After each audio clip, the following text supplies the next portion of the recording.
I'm Lauren Hayes, 29 years old, and for as long as I can remember, I've lived in my brother's shadow. The night that changed everything began like so many others with my father raising a glass and finding a way to remind me I'd never measure up. His words were smooth, practiced, and sharp enough to draw blood without leaving a mark. Across the polished table, Ethan basked in his approval, his smile confident, his cufflinks catching the light. I forced a polite grin, pretending the knot in my chest wasn't tightening. By the end of that dinner, though, the balance in our family would shift forever, and not in the way anyone expected. Before I go any further, tell me where you're listening from in the comments and hit that like and subscribe button if you've ever had to prove your worth when someone else was handed the spotlight. I grew up in the quiet suburbs of Hartford, Connecticut, in a house where success was measured in trophies and titles. My father built his business from nothing, and he carried that pride like a badge of honor. My mother kept everything pristine: her home, her hair, her reputation. To them, Ethan was the living proof of their effort, smart, handsome, ambitious. His report cards were framed. His graduation photos lined the hallway. When he walked into a room, my parents' eyes followed him like he was sunlight. I was the younger child, the quieter one, the girl who tinkered with old computers in the basement instead of playing tennis at the country club. When I was little, I thought love was something you earned by being impressive. So I tried. I studied harder, stayed up later, and taught myself to code from library books because it made sense to me in a way people didn't. But no matter how well I did, I was invisible next to Ethan. My father would nod vaguely when I showed him a new project, then turn to my brother with some question about finance or business deals. "Now that's practical," he'd say, while I stood there holding a circuit board in my trembling hands. In our family, tradition was a kind of religion. Every holiday, every milestone, every Sunday dinner had its rituals. Ethan at the head of the conversation, Dad at the head of the table, and me quietly filling plates or refilling glasses. I learned early that being quiet was safer than being mocked. If I mentioned the small grants I'd won at the university, they'd smile politely and change the subject. If I tried to explain a new piece of code or a project I was excited about, my father would clear his throat and ask if I'd ever considered something more stable like law or teaching. My mother would pat my hand and say, "He just wants you to be secure, honey." By my mid-20s, I'd stopped trying to win their approval. I rented a tiny apartment downtown, 1 bedroom, 1 desk, and an old desktop that ran hotter than a stove. It wasn't much, but it was mine. I poured everything into the idea that would one day become Iron Veil Systems. Most nights I fell asleep in that cramped room, surrounded by wires, energy drink cans, and the faint hum of my servers. My hands ached, my eyes burned, but for the first time in my life, I felt alive. I wasn't chasing anyone's expectations. I was building something that mattered, even if no one else could see it. Still, every visit home chipped away at that confidence. The dinners always played out the same. My father would ask Ethan about his firm's quarterly growth, his tone warm and proud. Then he'd turn to me, eyebrow raised, and say something like, "Still working on that little startup, Lauren." His friends would chuckle politely, and I'd laugh along to keep the peace. Mom would murmur something about how technology isn't for everyone, as if I were dabbling in a passing hobby. I'd nod, swallow hard, and remind myself that silence was sometimes the only armor I had. The hardest part wasn't the ridicule, it was the isolation. It's strange how family can make you feel like a stranger in your own life. I spent years convincing myself that maybe they were right, that maybe my dreams were too far-fetched. But then I'd sit at my desk late at night, watch my lines of code come to life, and feel something spark again. I knew deep down that if I just kept going, if I worked through every rejection and every doubt one day, it would all make sense. My father's words that night, his toast comparing me to Ethan, telling me to give up and learn from my brother, weren't new. But something in me shifted as the laughter rippled around the table. I smiled polite as ever, but I felt a calm detachment settle in like the quiet before a storm. My eyes drifted to the TV in the corner of the dining room where the evening news ticker scrolled by in glowing letters. I didn't know it yet, but before that dinner was over, those very screens would expose a truth no one in that room was prepared to face. My father's toast still echoed in my head long after the laughter faded. His words lingered the way cigarette smoke does, thin, bitter, and impossible to ignore. The room smelled of polished wood and wine, the same familiar mix that had always made me feel small. My family had finished dinner and moved on to dessert, their laughter soft and content. Across the table, Ethan was retelling one of his success stories, something about a deal his firm had closed that week. Mom leaned forward smiling, and Dad nodded with pride. I sat quietly tracing the edge of my plate with my fork, pretending not to hear the comparison that had just reduced my years of work to a foolish startup. I excused myself early, stepping outside into the cool night. The air felt cleaner away from them, sharper against my skin. My car was parked at the edge of the long, circular driveway, its windows reflecting the golden light spilling from the dining room. I stood there for a while, watching their silhouettes move behind the curtains. It was strange how familiar that scene was, the three of them framed in warmth and conversation, while I hovered outside in the dark. I started the car, the engine humming softly beneath my hands, and drove off without saying goodbye. Back at my apartment, I kicked off my heels and dropped my purse by the door. The silence was thick, but it was mine. I walked straight to my desk, where a dozen monitors cast a faint blue glow across the room. Lines of code blinked on the screen, endless and alive. I stared at them for a moment, the faint hum of my servers filling the space. This was my real home, the one place that didn't ask me to be anything else. I poured a cup of stale coffee, pushed my hair out of my face, and sat down. The night stretched ahead long and quiet, the way it always did. I'd lost count of how many nights I'd spent like that. While other people slept, I built, tested, fixed, and rebuilt. I ate from takeout containers, lived on caffeine and stubbornness. There were days when the exhaustion hit so hard that my eyes burned from the screen's light, but stopping wasn't an option. Every small success, every bug fixed, every feature that worked felt like proof that I wasn't wasting my life, no matter what my father said. It hadn't always been like this. When I first told my parents about my startup, they'd smiled the way people do when a child announces she's going to be a magician. "That's nice, honey," my mom had said, stirring her tea. Dad had barely looked up from his newspaper. "Just make sure you have a backup plan." When I'd shown them my first prototype, a clunky circuit board I'd soldered together myself, they'd exchanged a look that felt like pity. Ethan had laughed outright, saying, "Looks like something out of a high school project." I'd pretended to laugh with him, though I felt the sting deep in my chest. Those little moments built up over time, stacking on top of each other until they felt like walls. I stopped showing them my progress. When my code hit its first 1,000,000 users in testing, I celebrated alone. When a small investor wired me $20,000, my first real funding, I didn't tell a soul. What was the point? Every victory would be dismissed as luck or a phase, so I kept my success quiet.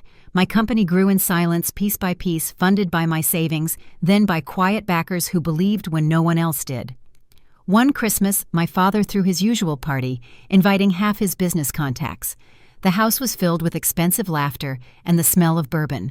When I arrived, Mom greeted me at the door, fussing over my coat before whispering, "Try not to talk about your work too much tonight, dear. You know how your father feels." Inside, Dad stood near the fireplace with a group of men in suits, his arm around Ethan's shoulder. "That's my boy," he said proudly, "sharp as a whip. Just landed another big client." Then he turned, gestured vaguely in my direction, and added, "And this is our daughter Lauren. She's dabbling in tech, I think." The men smiled politely before turning back to Ethan. I smiled too because it was easier than showing how it burned. I spent most of that night standing by the punch bowl listening to the muffled chatter. When I finally slipped out into the snow, the cold hit my lungs like a shock. My hands trembled as I pulled out my phone and checked my notifications. New users, more downloads.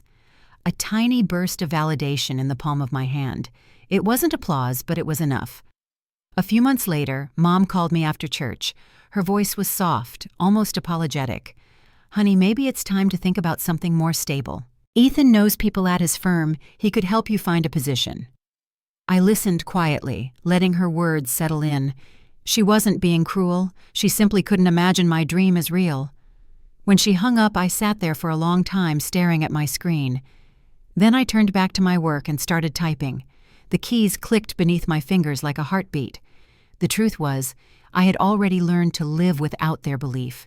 Their doubt had become fuel, the silent push behind every late night and every risk I took. I told myself that one day they'd see what I'd built, that one day I wouldn't have to explain anymore. And until that day came, I'd keep building quietly in the dark. Years passed that way. Ethan got promoted. My parents bought a lake house. I missed birthdays and holidays not out of resentment, but because there was always something urgent, some deal, some code to deploy, some system to fix. My company was growing faster than I'd ever dreamed, but I stayed invisible. To the world, Ironvale Systems was a mystery startup with a faceless founder. To my family, I was still the girl wasting her 20s on a fantasy. Then came the night of that dinner, the one that started like all the others. My father's toast had felt routine until I noticed the faint tremor in my hand as I lifted my glass. I told myself it didn't matter. I smiled, I nodded. I even laughed at Ethan's jokes. But something inside me was shifting. I could feel it in the quiet places between their words. When I left that night, I didn't realize how close everything was to changing. The headlines were already written. The pieces were already in motion. All those nights alone, all those sacrifices, they were about to come together in a way none of them could ignore. The weeks after that dinner blurred into a pattern I knew too well. Quiet days at my desk, long nights spent alone, and the faint hum of machines that never stopped. It was strange how loneliness could become familiar, like the hum of a refrigerator you stop noticing after a while. I woke before dawn most mornings, made coffee that tasted like metal, and dove into work before the city had even begun to stir.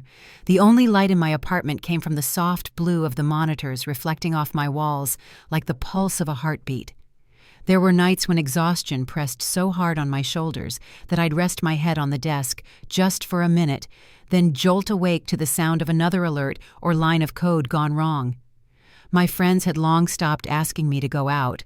Most of them couldn't understand why I chose this life, why I worked through holidays, why I never seemed to slow down. But the truth was, the silence suited me. It was the only place where I wasn't compared to anyone. Still, some nights hit harder than others. I'd catch myself staring at old family photos, tacked to my corkboard reminders of a home that had never really felt like mine. There was one picture Ethan in his cap and gown standing tall between my parents. I was in the corner smiling faintly, holding his diploma while he adjusted his tie. That photo had followed me to every apartment tucked between bills and notebooks. Sometimes I'd wonder why I kept it. Maybe because it reminded me of what I was working toward, not their pride, but the freedom from needing it. Ironvale Systems had started to take shape in ways I hadn't dared to imagine. Our servers were scaling, our technology was attracting whispers in the industry, and I'd started getting emails from investors I'd once only read about. But on the surface, no one knew my name. That anonymity was intentional. I wanted Ironvale to stand on its own without family ties, without headlines. To the outside world, I was just Elle Hayes, a ghost behind a growing empire. It felt safer that way. One evening around midnight, I got a call from Caleb. His voice came through the line, steady as always. The new prototype passed every test. We're ready to roll it out. I leaned back in my chair, staring at the skyline through the window. For a long moment, I didn't say anything. Then I whispered, "We did it." There was a quiet chuckle on the other end. "You did it," he said. But I knew we both had. Caleb had been there since the beginning, through every crash, every sleepless week, every time I doubted myself. He never asked about my family. He didn't have to. The next morning, I went for a walk before sunrise. The streets were empty, the air cool and sharp. I passed the bakery where I used to buy donuts with Ethan when we were kids. Back then, we'd split one laughing when the powdered sugar dusted our clothes. Those were small, easy days before competition became the language of our house. Somewhere along the line, we stopped being siblings and started being rivals, though I was the only one who ever seemed to lose. A week later, Mom called again. "Your father's planning another dinner," she said brightly. "He wants everyone here this Saturday." Her voice carried that gentle insistence I'd never learned to resist. "It would mean a lot if you came, Lauren." I agreed before I could talk myself out of it. After I hung up, I sat staring at my phone, wondering why I still said yes to things that only left me bruised. Saturday came faster than I wanted. I wore a plain black sweater, jeans, and my old leather boots. There was no reason to dress up. When I arrived, the house looked the same as always, grand polished, too clean to feel lived in. The smell of roasted meat and wine hung in the air. As soon as I stepped inside, I could hear laughter coming from the dining room. Dad was there in his usual spot at the head of the table, surrounded by a few of his business friends. Mom hovered near the kitchen, arranging place settings. Ethan stood by the bar, his suit perfectly tailored, his watch catching the light. "Lauren," he said, smiling like a host greeting a reluctant guest. "Glad you could make it." I nodded and sat down across from him, the scrape of the chair louder than I intended. Dinner went as expected. Dad's friends complimented Ethan on his work. He talked about the markets, his clients, his firm's new expansion. I kept quiet, cutting my food into neat pieces I barely touched. No one asked about my work, and I didn't offer. The air was thick with small talk, the kind that fills space without saying anything. Then halfway through dessert, Dad lifted his glass. "Let's have a toast," he said, "to Ethan for making us proud again this quarter. That's real success, something to look up to." He turned to me smiling as if he were being kind. "Lauren, maybe one day you'll learn a thing or two from your brother. It's time to stop chasing that little computer dream of yours." The table chuckled softly, and for a second I thought the sound might shatter me. But it didn't. Instead, I felt something go very still inside me. I smiled faintly and set my napkin down beside my plate. The moment passed, and conversation picked back up around me as if nothing had happened. Later that night, I sat alone in my car, hands gripping the steering wheel. The street outside was quiet, lined with flickering streetlights. I didn't cry. I didn't even feel angry. I just felt done, like something inside me had finally settled. I drove home, parked outside my apartment, and walked upstairs to my desk. The monitors still glowed faintly, the hum of my servers steady in the dark. I sat down, stared at the code on the screen, and exhaled slowly. I'd spent years trying to prove my worth to make them see me. But maybe that had never been the point. Maybe it was never about earning their pride. It was about building something that couldn't be taken away. I turned back to the keyboard and began typing again, the rhythm steady and certain. Every keystroke sounded like a promise. Outside, the city lights flickered, indifferent and endless. I worked until morning, driven by something I couldn't name. The world was about to change in ways my family couldn't begin to imagine. They would find out soon enough. The night everything shifted didn't begin with any sign of change. It was just another family dinner, one of those nights I used to dread but could never seem to refuse. Mom had called 3 times that week to make sure I was coming. "Your father wants everyone together," she'd said, her voice too cheerful to be casual. I'd hesitated, but something inside me wanted to face them one more time without flinching. When I arrived, the house looked exactly as it always did, perfect from the outside, quiet from the inside. The smell of garlic and wine hung in the air. I walked in wearing jeans and a black sweater, nothing fancy, just comfortable enough to remind myself I didn't have to perform anymore. Ethan was already there, shaking hands with Dad's colleagues, in a tailored suit, his charm effortless. The contrast between us was impossible to miss. Dinner started the way they always did, full of polite conversation and hollow laughter. Dad was in good spirits, telling stories from his golf club, his friends chiming in with practiced amusement. Mom kept busy refilling glasses and adjusting napkins, as if perfect symmetry could hold the family together. I sat at my usual spot, smiling when appropriate, answering questions with as few words as possible.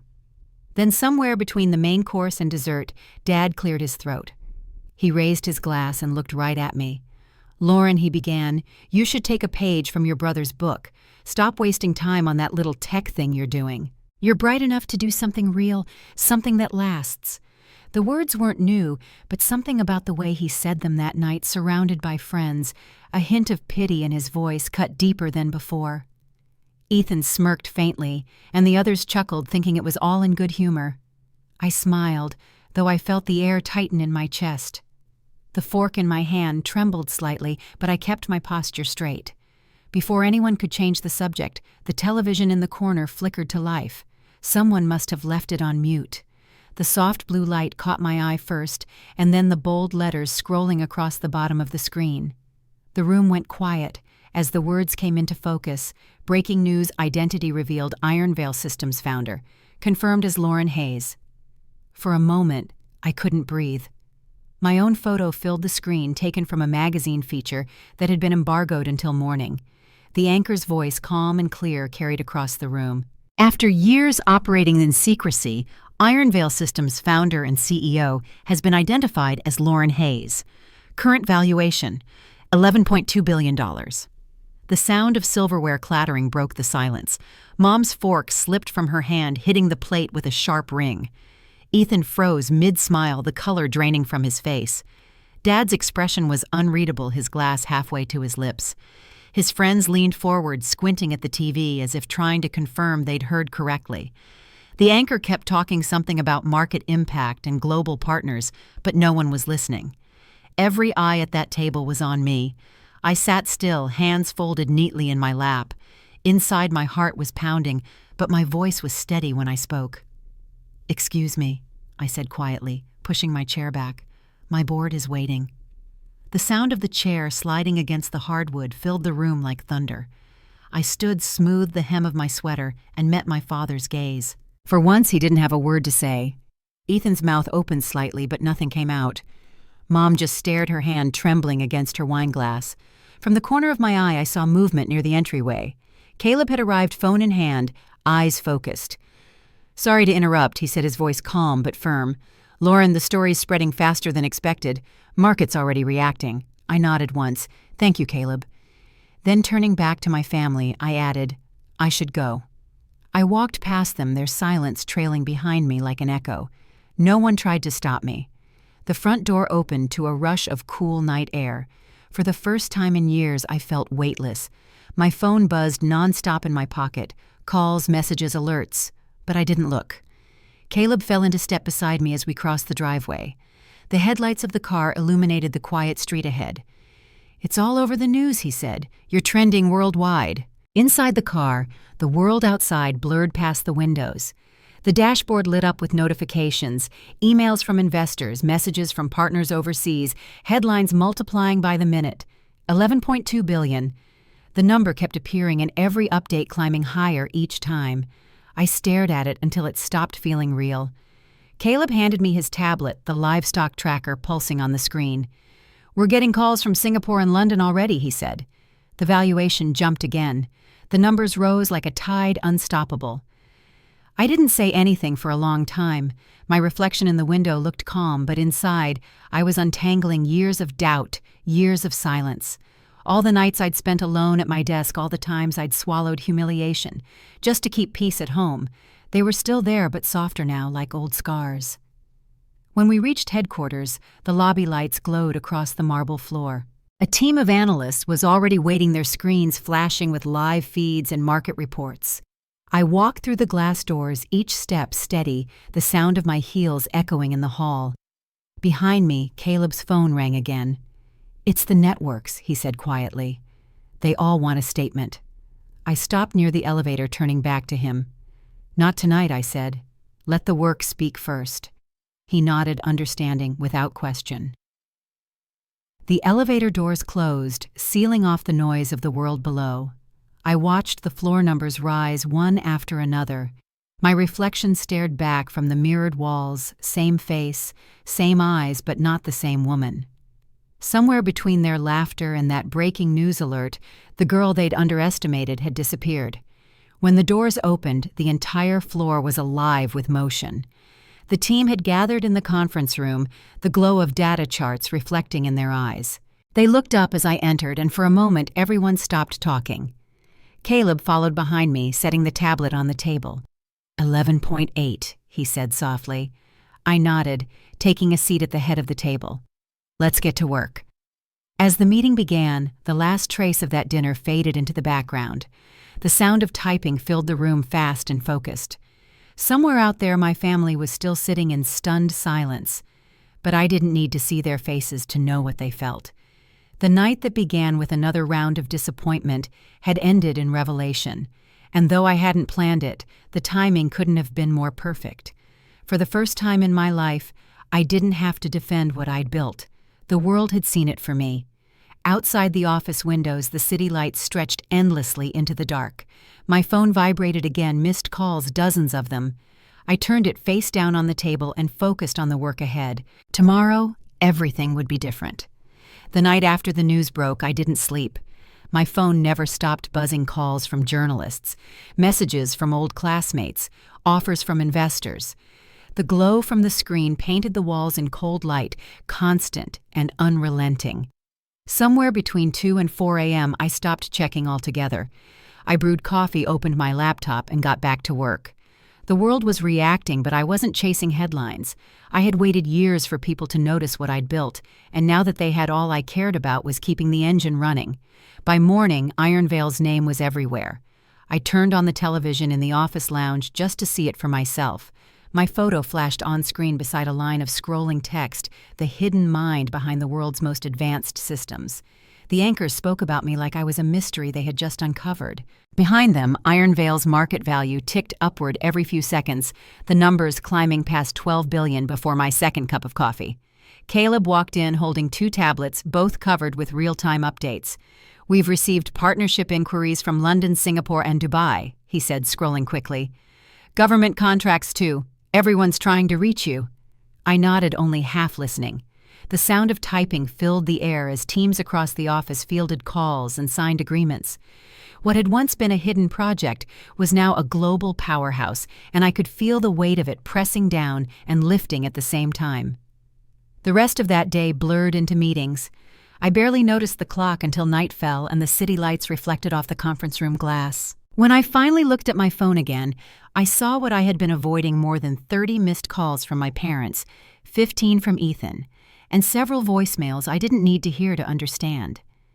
They had seen everything. I didn't answer any of them. Instead, I sat quietly at my desk, letting the hum of the building steady my thoughts. The silence between me and my family felt heavier than it ever had before, but it was no longer painful. It was something else now, an ending maybe, or the beginning of something I couldn't quite define. Around midnight, Caleb knocked on my office door. "Still here?" he asked, leaning against the frame. "It's been a long day."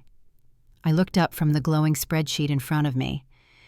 "It's been a long 5 years," I said softly. He smiled faintly and handed me a cup of tea. "You earned this one." I stayed until dawn. By the time the sun rose over the city, Iron Vale had closed 3 more deals and added 2 new regions to its infrastructure network. My name appeared on every major financial outlet before breakfast. The story spread so fast that even I couldn't keep up. But none of that surprised me as much as what came next. By early afternoon, my phone started buzzing again, not with news, but with messages from home. The first voicemail was from Mom. "Sweetheart," she began, her tone carefully measured. "Your father and I saw the reports. We're so proud of you. Why don't you come for dinner tonight? Just us." There was a pause, the kind that sounded rehearsed, before she added, "It would mean a lot to your father." The next message came from Dad. His voice was confident, like he was still the one in control. "Lauren, this is incredible. We should talk business. With my experience and your company's reach, we could do something extraordinary together." I listened once, then deleted it. The final message was from Ethan. His voice was uneven, the usual polish gone.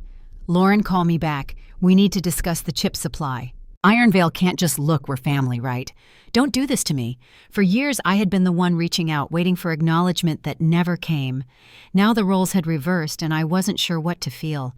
The temptation to call them back flickered for a moment, but it faded just as quickly. There were no words left to exchange that wouldn't reopen old wounds.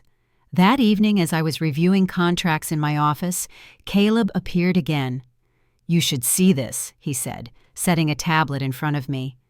The security feed showed the building's main lobby, 3 familiar figures standing just inside the glass doors. My father straightened his tie, my mother clutched her purse, and Ethan paced behind them. Even from the grainy footage, I could see the tension in their faces. "Do you want me to send them away?" Caleb asked quietly. I looked at the screen for a long time before answering. "No," I said finally. "Let them in." Minutes later, the elevator doors opened and they stepped into my office for the first time. Mom's eyes darted around, taking in the glass walls, the view of the city, the screens glowing with live market data. Dad cleared his throat, trying to disguise his discomfort. "Impressive operation you've got here," he said. "It's not an operation," I replied, keeping my tone even. "It's the foundation of modern technology." He nodded, pretending to understand. "Of course. Very impressive." Ethan stayed near the door, his hands buried in his pockets. "Lauren," he said, forcing a smile, "we should talk about the chip supply. You can't just cut us out. We're family." That word hung in the air like a stone. I looked at him for a moment, remembering every time he had used it before, usually when he needed something. "Business is business," I said quietly. His expression faltered, the meaning landing exactly where I wanted it to. Mom stepped forward, her voice soft and trembling. "Honey, all we ever wanted was the best for you. We didn't mean what we said back then. You know we love you." I met her eyes, searching for sincerity, but all I saw was fear, the fear of being left behind. Without responding, I turned to Caleb. "Send them the standard partnership documents," I said. "If they want supply, they'll pay market rate, no exceptions." He nodded, already understanding. The silence that followed was thick enough to feel. Dad's face hardened. Ethan looked like he wanted to argue, but the words wouldn't come. Mom blinked quickly, as if trying to hold back tears. I didn't speak again. I didn't need to. The walls of the office, the screens, the deals, the quiet hum of the empire they'd once dismissed did the talking for me. When security escorted them back to the elevator, I stayed by the window, watching the city lights flicker far below. The reflection in the glass showed a woman I barely recognized, steady, composed, untouchable. The ache that had lived in me for years had finally gone quiet. Caleb walked in after they left. "You okay?" he asked. I nodded. "Yes," I said simply. "It's over." But we both knew it wasn't, not entirely. There was still one final reckoning waiting on the horizon. I turned back to my desk, my phone lighting up with new notifications. The world kept moving, and so did I. The family I'd once fought to impress was now just another line in my past. Tomorrow I'd wake up and keep building, but tonight I let the silence settle around me, solid, unshakable, and entirely my own. 3 days passed before they came back. I was in the executive boardroom halfway through a meeting with the European division when Caleb leaned down beside me and whispered, "They're here again." He didn't have to say who. I already knew. I closed the folder in front of me, set my pen down, and exhaled slowly. "Send them in," I said. The delegates glanced up in mild confusion, but Caleb signaled that we'd continue later. A moment later, the door opened. My father entered first, his shoulders stiff but not as square as I remembered. My mother followed close behind, her expression tight and overly composed, as though she had practiced it in the mirror. Ethan trailed last, pale and restless, his eyes darting across the room at the screens and glowing charts. For a moment, none of them spoke. The quiet stretched between us, heavy with everything that hadn't been said for years. "Lauren," my father began, his voice strained but formal. "We were wrong."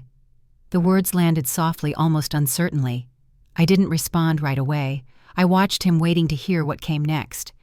"We didn't see what you were building," he continued. "We underestimated you." He hesitated and then added, "And now we need your help." It was the first time I had ever heard him sound small, but the word "need" hung in the air with its own weight. He wasn't there for reconciliation. He was there because they were desperate. I leaned back in my chair, folding my hands loosely on the table. Help with what I asked, though I already knew. Ethan stepped forward, his voice cracking despite his attempt at composure. "My company's bleeding. Without Ironvale's supply chain, we can't stay afloat. You can't just cut us off. We're family." The last word came out like a plea. I rose from my chair slowly, the city skyline glowing behind me through the glass wall. "Family," I repeated quietly. "Where was family when I showed you my first prototype, when you called my work a waste of time, when you told me to quit and be more like Ethan?" My father's mouth opened, but no sound came out. My mother's eyes glistened, and she reached for the back of a chair as if steadying herself. "Lauren," she said softly, "we said things we didn't mean. We were just trying to guide you." I turned toward her, my voice even. No, you meant every word. You just didn't expect them to echo back. The silence that followed was deep enough to hear the faint hum of the servers through the walls. Ethan took a step closer, his frustration breaking through the mask of civility. You're destroying us, he said. You're acting like a stranger. I'm your brother. I met his eyes. And you treated me like a mistake. Business is business, Ethan. Isn't that what Dad always said? Richard flinched at the words, his composure finally cracking. That's not what I meant when I said it, he murmured. But it's what you lived by, I replied. I turned toward Caleb, who was standing quietly near the door.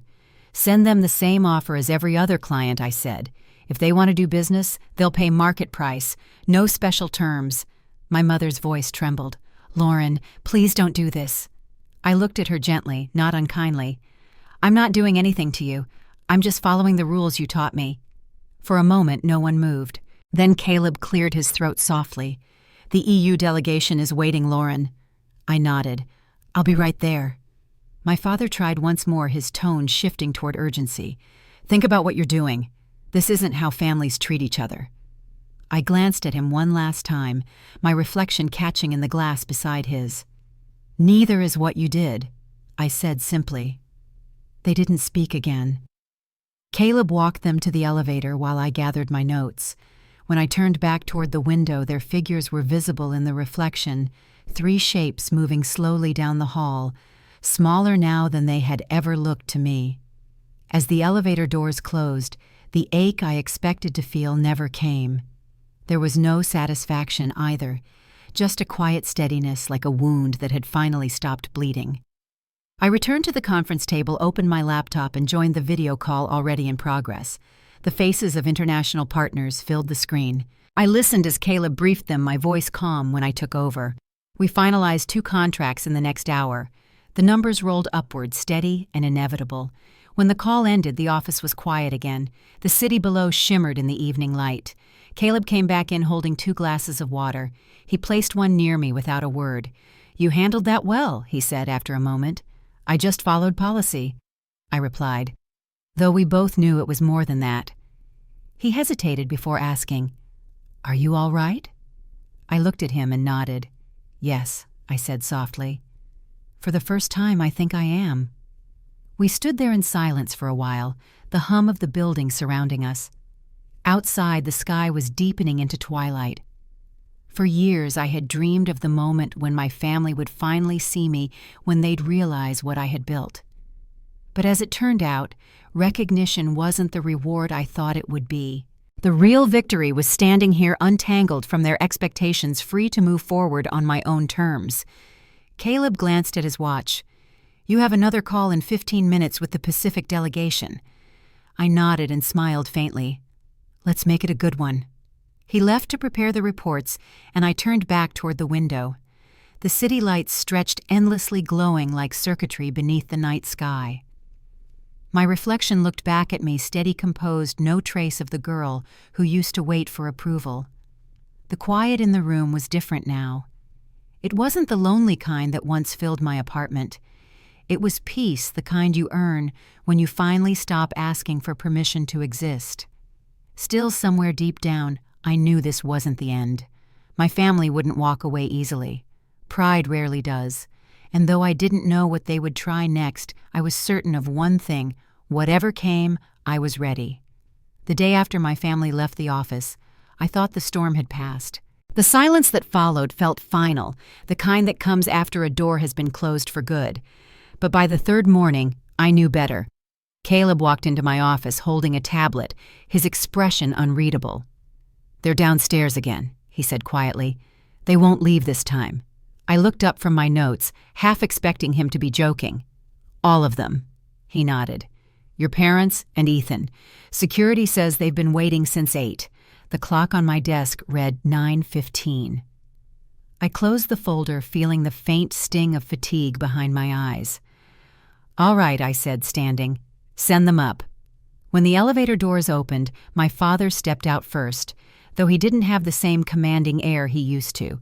His confidence had cracked, but pride still held him upright. My mother followed, her face powdered, pale lips pressed tight. Ethan came last, shoulders slumped. His suit rumpled, the gleam of certainty gone from his eyes. They stopped just inside the doorway, staring at me like they weren't sure I'd let them stay. I gestured toward the chairs across from my desk. "Have a seat." No one moved at first. Then Dad took a step forward, clearing his throat. "Lauren," he began, his voice lower than usual. "We were wrong about you. About everything." He glanced at Mom, then at Ethan, searching for support. Mom gave a small nod, her hands twisting together in her lap. "You've built something incredible," Dad continued. "We didn't understand. And now, we need your help." The words landed softly, but carried more weight than he intended. I kept my expression calm. "Help with what I asked."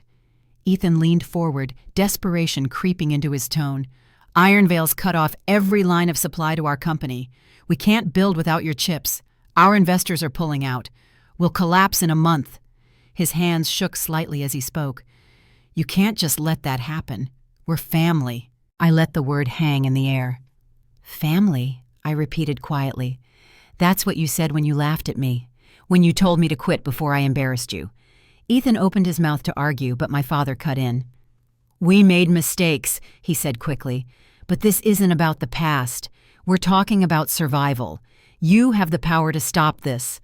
I stood, moving toward the window where the skyline shimmered beyond the glass. The city stretched out below us, bright and busy, unaware of the confrontation unfolding 70 floors above it. "You're right," I said finally. "I do have that power. And that's exactly why I have to be careful how I use it." My mother's voice broke through the stillness. "Lauren, please. You've made your point. Everyone sees how successful you are. But this isn't you. You're not cruel." I turned to face her. "Neither are you," I said gently. "But you stood by while they tore me down. Every dinner, every conversation you watched." Her eyes dropped to the floor. My father straightened his shoulders. "Enough. We're not here to revisit the past."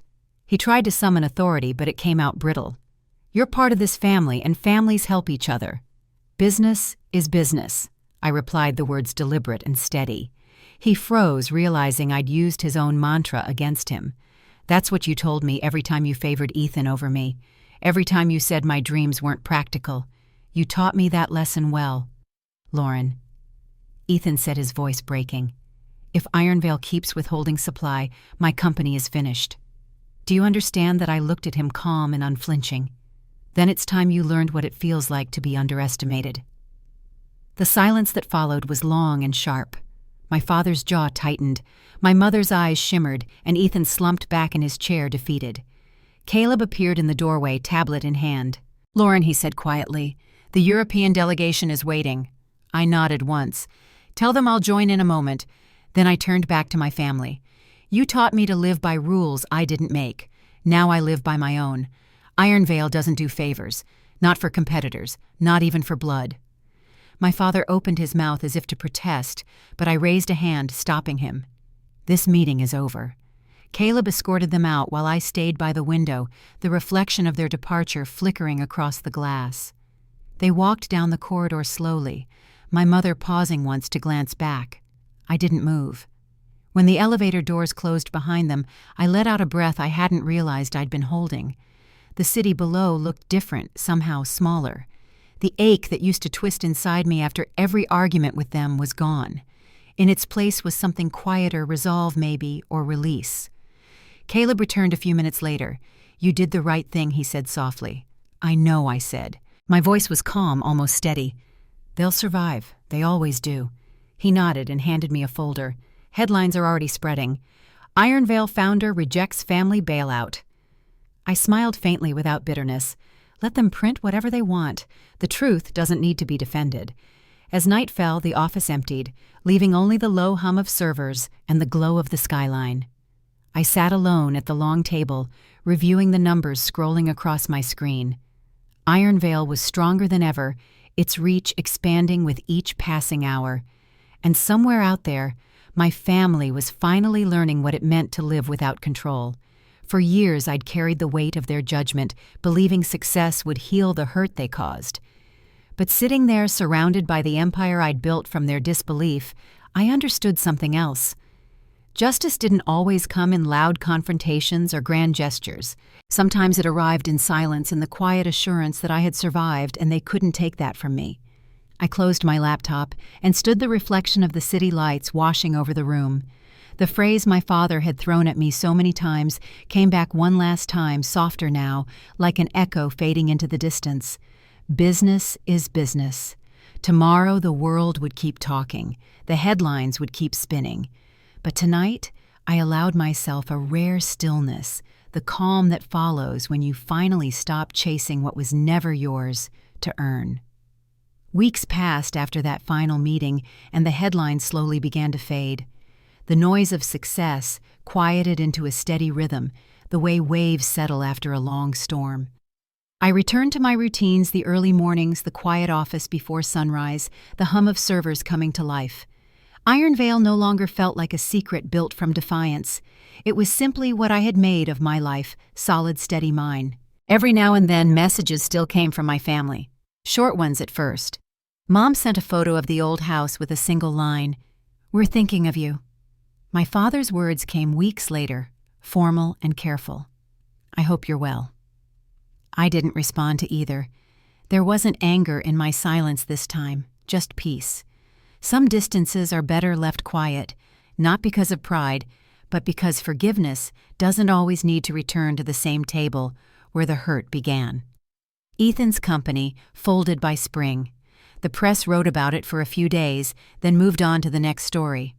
One morning, I caught sight of him in a business journal interview. Different job, smaller firm, his expression subdued but not defeated. For the first time, I didn't feel the old sting of comparison. He looked like a man who had finally learned what it meant to start over, and that was enough for me. Iron Veil continued to grow. We opened new offices overseas, expanded our research, and began mentoring young engineers who reminded me of who I used to be, tired, hopeful, and underestimated. Sometimes when I walked through the development floor, I'd catch a reflection of myself in the glass hair, pulled back, sleeves rolled up, the weight of years behind my eyes. It wasn't pride I felt then. It was gratitude. For every rejection, every dismissal, every night alone building in silence. Those moments had been the foundation of everything that followed. One evening, as the office emptied out, Caleb stopped by my door. "You're still here," he said, smiling like he already knew the answer. I nodded, "Just finishing up." He leaned against the frame, watching the lights of the city stretch toward the horizon. "It's strange," he said softly, "how fast everything changes." Or maybe, I replied, it was always changing, we just didn't see it happening. He smiled, handed me a folder, and said goodnight. When the door closed behind him, the quiet filled the room again, but it wasn't the lonely kind. It was the kind that belongs to people who have finally stopped fighting for permission to exist. I stood by the window for a long while, looking down at the city that once felt too big for me. The streets glowed with moving headlights, and somewhere in that blur of lives and noise, my old self felt both far away and closer than ever. There was no single moment of victory, no grand gesture that defined justice. It came in smaller ways, the calm of knowing I had built something real, the steady rhythm of days that didn't depend on someone else's approval, the quiet realization that I was free. I think about my family sometimes, but not with bitterness. Life has a way of softening the edges when you finally stop trying to rewrite what happened. My parents will always be who they are, and I've made peace with that. Some relationships heal not through words, but through understanding. And understanding can arrive years after the apology you never received. If I've learned anything, it's that dignity doesn't come from proving people wrong. It comes from knowing who you are when no one's watching. For me, the real justice wasn't in the headlines or the billions. It was in every quiet choice I made when no one believed in me. As I locked my office and stepped into the empty hallway, the hum of the building followed me like a familiar song. The elevator doors slid open, and for a moment I caught my reflection in the steel.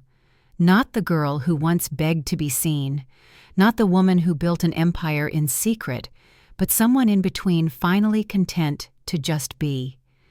And maybe that's what all of this was leading to, not revenge, not validation, but balance. the kind you can only find after you've walked through the fire and learned that you don't need to burn anymore. Before I end this story, I want to ask you something. Have you ever been underestimated by the people you loved most? If you have, I hope you remember this. Your worth isn't measured by who believes in you. It's built quietly and steadily by how you believe in yourself. If this story spoke to you, take a moment to share it or leave your thoughts below.